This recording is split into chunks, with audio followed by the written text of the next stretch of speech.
Salut à tous, on se retrouve aujourd'hui pour l'épisode 1116 du Zap Image. On commence aujourd'hui avec deux anniversaires. Tout d'abord, le milieu croate de l'équipe de Chelsea, Mateo Kovacic, qui fête lui aujourd'hui ses 26 ans. Donc bon anniversaire à Mateo Kovacic. Et l'autre anniversaire, c'est celui de Dani Alves. C'est quand même le joueur le plus titré de l'histoire du football. Il a remporté 41 trophées en 37 ans, vu qu'il fête aujourd'hui ses 37 ans. Dani Alves, regardez tout ce qu'il a remporté tout au long de sa carrière. Beaucoup de trophées quand même avec l'équipe espagnole du FC Barcelone, 23 trophées avec les Blaugrana. Ensuite, jetez un coup d'œil à la une journal L'équipe. Aujourd'hui, c'est marqué fier de lance à la une de l'équipe de ce mercredi par rapport à la montée pour la prochaine saison en Ligue 1 du club du nord de la France. Et pour continuer avec cette équipe de Lens, donc Sébastien Corchia est proche de signer au RC Lens. Le joueur pourrait retrouver la Ligue 1 pour se relancer après 2 saisons difficiles en Espagne. Donc avant, c'était un ancien joueur de l'autre équipe dans le nord de la France, l'équipe de Lille. Donc il était parti en Espagne et ça a été compliqué du côté de Séville. Maintenant, il est du côté de l'Espagnol Barcelone, souvent blessé, Sébastien Corchia. Donc on peut voir qu'il pourrait revenir en France du côté de Lens. Ensuite, regardez à quoi devrait ressembler le futur 4e maillot du Barça pour la prochaine saison avec les couleurs du drapeau catalan, donc rouge, jaune, et les couleurs du drapeau blaugrana, donc bleu et rouge. Donc ça devrait ressembler à ça, le 4e maillot du Barça pour la prochaine saison. Ensuite, on va parler de l'Espagnol Thiago Alcantara et on peut voir que sa prolongation de contrat du côté du Bayern Munich est bouclée. Le Bayern va officialiser l'annonce cette semaine, donc on en reparlera quand ça sera officiel. On continue avec cette équipe allemande du Bayern Munich. Donc le Bayern et le Roi Sané ont trouvé un accord autour d'un contrat de 5 ans. Le club bavarois a fait une première offre de 40 millions d'euros à Manchester City comme base de négociation. À 60 millions d'euros, le Bayern considérerait que l'opération est un succès. Donc on en parle depuis quelques semaines quand même que le Bayern veut absolument le Roi Sané. Il le voulait l'été dernier, ça c'est pas fait à cause de la grosse blessure qu'a eu l'attaquant allemand, mais ça devrait se faire dans les futures semaines. Donc le Roi Sané et le Bayern ont trouvé un accord pour un contrat de 5 ans. Le transfert devrait s'élever aux alentours des 60 millions d'euros. Donc c'est quand même un énorme coup réalisé par l'équipe allemande. Ensuite, des nouvelles de l'ancien lyonnais Tanguy Ndombele, et malgré l'intérêt du Barça, Ndombele est déterminé à rester à Tottenham. Le français souhaiterait même prouver à son entraîneur qu'il a sa place parmi les titulaires, parce que cette saison, ça a été une saison très compliquée en première ligue pour Ndombele. Donc souvent blessé quand il était apte à jouer, mais il était très décevant. Le milieu français, de temps en temps même José Mourinho le mettait titulaire, il le sortait à la mi-temps, tellement qu'il avait du mal en première ligue. Ndombele, donc on peut voir qu'il aimerait tout simplement s'imposer du côté des Spurs. Maintenant à lui de montrer son niveau. Ensuite, courtisé entre autres par la Juventus, l'Inter Milan, le Paris Saint-Germain ou Manchester City, Tonali devrait quitter Brescia cet été. Selon son agent, en cas de départ, le joueur devrait rester en Italie d'après la Gazzetta dello Sport. Donc Tonali, pour ceux qui ne le connaissent pas, c'est un jeune italien. Il a seulement 19 ans, il est considéré comme le nouveau Pirlo. C'est pour ça que le Paris Saint-Germain, l'Inter ou même Manchester City ont un œil sur cette jeune pépite italienne. Donc il devrait certainement quitter comme cette équipe de Brescia, mais rester en Serie A. Ensuite, des nouvelles de Eric Choupo-Moting, l'attaquant camerounais du Paris Saint-Germain qui devrait prolonger au PSG d'une saison supplémentaire. Donc bonne nouvelle pour lui. Ensuite, on va parler du jeune portugais Félix. Donc à l'âge de 15 ans, Félix n'a pas été retenu par Porto sous prétexte qu'il était petit et trop maigre. Un an après, il rejoint le Benfica Lisbonne. Il y fait toutes ses classes et se tape même le luxe de marquer contre Porto. Puis à l'été 2019, il signe à l'Atlético Madrid pour 126 millions d'euros. Une erreur qui a coûté cher à Porto. C'est vrai que Porto, normalement, niveau achat de joueurs et revente quelques années plus tard, ils sont au top. Mais sur Félix, ils ont très mal géré le dossier. Ils auraient pu se faire un max d'argent avec la pépite Félix. Ensuite, on va parler d'une très très bonne nouvelle les gars. Donc le championnat allemand, la Bundesliga, est sur le point de reprendre le 15 mai, donc très prochainement, la semaine prochaine. Donc le gouvernement allemand et la Bundesliga sont parvenus à un accord pour une reprise du championnat à huis clos et sous précaution stricte. Donc l'annonce devrait être officialisée aujourd'hui, donc dans la journée, peut-être cet après-midi, peut-être dans la soirée ou peut-être demain les gars. Ça sera officiel les gars, le championnat allemand va reprendre le week-end du 15 mai. Donc le premier gros championnat européen à reprendre. Donc le gouvernement allemand vient de donner le feu vert pour que la Bundesliga reprenne le 15 mai prochain. Donc le souhait de l'Allemagne est de ne pas faire comme la France et de terminer le championnat. La reprise des matchs devrait débuter par la dernière journée, donc J34. Donc je sais pas pourquoi il commence par la dernière journée, mais voilà, la grosse info c'est que le championnat allemand va reprendre très prochainement et ça c'est une très bonne nouvelle. Ensuite, pour continuer avec le football allemand, donc la DFB a prévu en interne que les demi-finales finales de la Coupe d'Allemagne se joueront les 16 et 17 juin prochains. La finale sera organisée le 27 juin, sous réserve que la saison de Bundesliga se termine le 21 juin. Donc on a parlé du championnat juste avant, et aussi la Coupe d'Allemagne devrait reprendre, donc on peut voir les dates. Donc reprise du foot en Allemagne. Cette fois-ci les gars, on prend la direction de l'Espagne et c'est officiel, l'inspecteur de la Liga a visité les installations du club et a donné son feu vert. Les joueurs du Barça passeront des examens médicaux demain avant de reprendre les entraînements prochainement. Donc on peut voir aussi qu'en Espagne ça va reprendre, peut-être un peu plus tard que par rapport au championnat allemand, mais ça reprendra certainement début juin les matchs de Liga. Voilà, il faut terminer la saison. On continue avec le Real Madrid jouera au stade Alfredo Di Stefano tant que les matchs se disputeront à huis clos, y compris la saison prochaine. La Liga et l'UEFA ont accepté la demande du club qui a dû adapter l'éclairage du stade pour la retransmission télé des rencontres en 4K.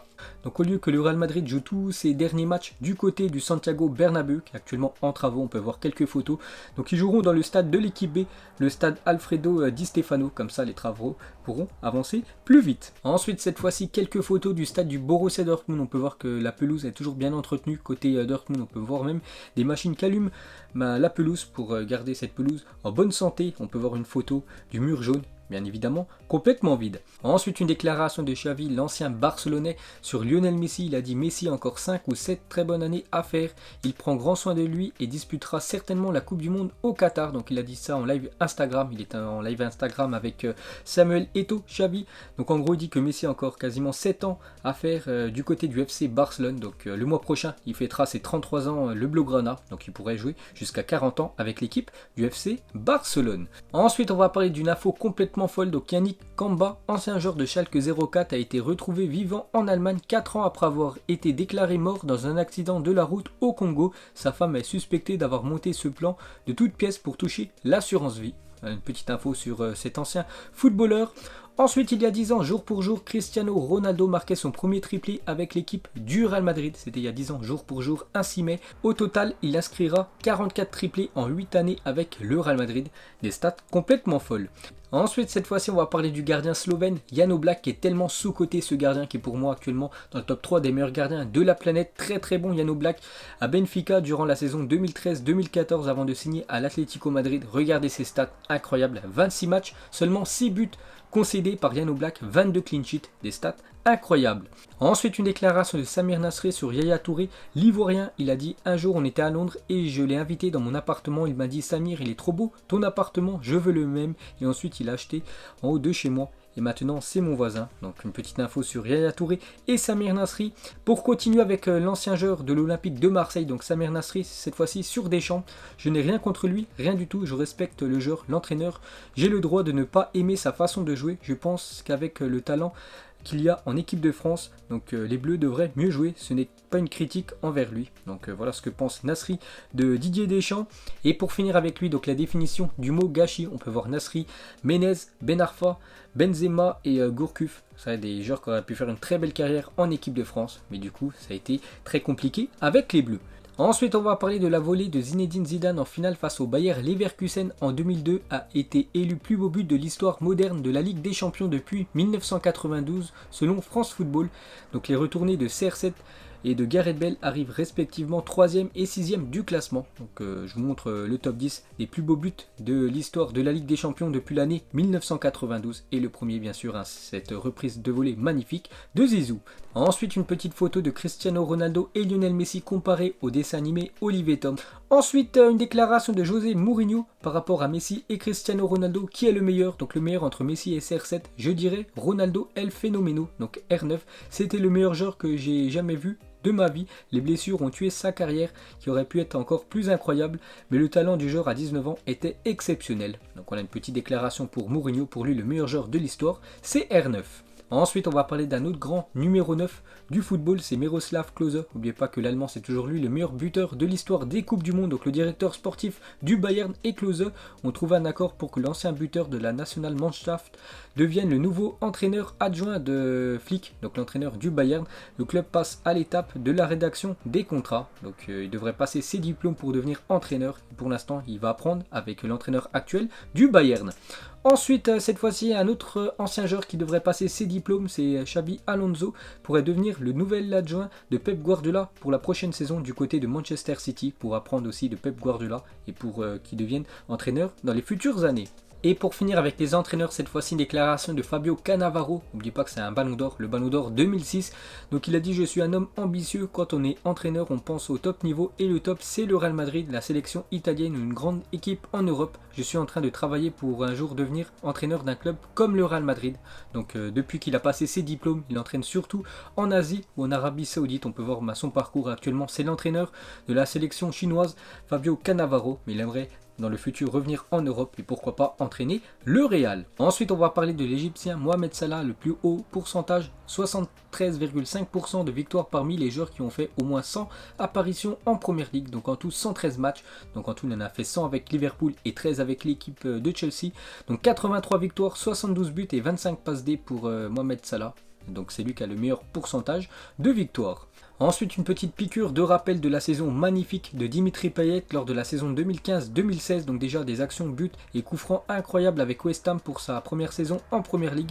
Membre de l'équipe type de Première Ligue, sauveur des Bleus lors du premier tour de l'Euro 2016 avec ce but magnifique contre la Roumanie lors du match d'ouverture.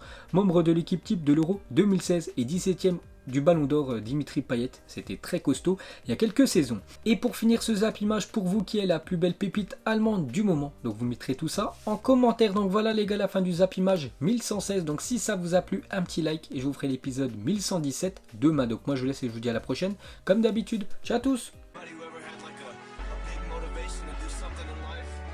don't let anybody get in your way. Do what you want to do.